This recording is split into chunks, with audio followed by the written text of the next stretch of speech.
What if the person you just disrespected owned the entire store? What if the hoodie, the scuffed sneakers, the quiet voice at your register belonged to the man who signs your paycheck?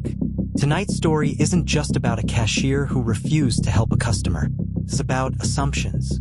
It's about ego. And it's about what happens when someone judges the wrong person. Because when this cashier told a regular guy he probably couldn't afford the product, he had no idea he was talking to the boss. And what happened next changed the entire store forever. Stay with me, because the moment he looked down at that business card, everything stopped. The automatic doors slid open, and Daniel Mercer stepped inside unnoticed.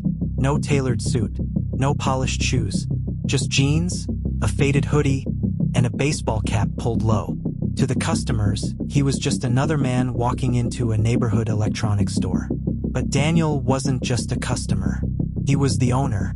3 years earlier, Daniel had built Mercer Tech from a single storefront into a growing retail chain across 3 states.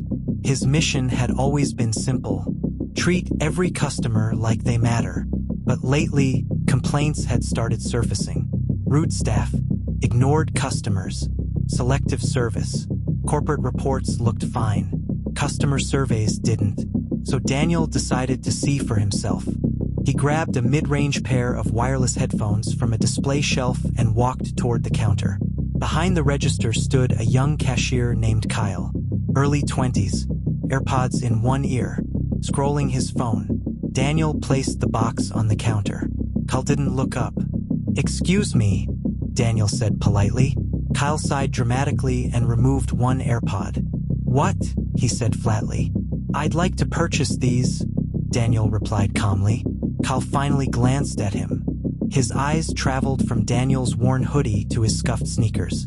"We're about to close," Kyle muttered. Daniel checked his watch. It was 6:42 p.m. The store closed at 7. "I just need to check out," Daniel said. Kyle leaned back. "System's slow," he said. "Might take a while." "That's okay," Daniel replied. Kyle stared at him for a moment, then looked past him. A well-dressed man in a business suit entered the store. Instant shift.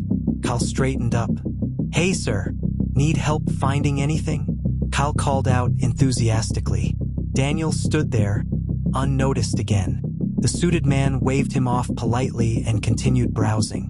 Daniel cleared his throat. Kyle rolled his eyes. "Look," Kyle said quietly. "If you're not sure you can afford those, we've got cheaper options." Daniel blinked slowly. "I didn't ask for cheaper options." Kyle shrugged. "Just trying to save you time." Daniel studied him carefully. This wasn't stress. This wasn't a bad day. This was judgment. Another employee, a woman named Maria, walked by and noticed the tension. "Everything okay?" she asked. Kyle smirked. "Yeah, just explaining prices." Maria looked at Daniel apologetically. "I can ring you up," she offered. Kyle cut her off. "I've got it." But he didn't move. He just stood there, waiting, as if Daniel might leave. Daniel leaned slightly closer. "Is there a reason you don't want to check me out?" he asked calmly. Kyle exhaled loudly. "We get a lot of people who just browse," he said. "Waste time. Ask questions. Don't buy." Daniel nodded slowly. "And you've decided I'm one of them?" Kyle didn't answer. He didn't have to. The silence confirmed it. Daniel reached into his wallet. Not for a credit card, for a business card. He placed it gently on the counter. Kyle glanced down casually, then froze. The color drained from his face. The card read, "Daniel Mercer, founder and CEO, Mercer Tech Retail Group." Maria gasped softly. Kyle's mouth opened slightly. "You're," he stammered. "Yes," Daniel said calmly. "I am." The store felt smaller, quieter. Suddenly, every camera on the ceiling seemed louder. "I didn't know," Kyle said quickly. I treat everyone the same." Daniel tilted his head. "That's exactly the problem," he replied. A few nearby customers pretended not to listen, but they were. Daniel continued. "You treated me based on what you assumed I could spend," he said.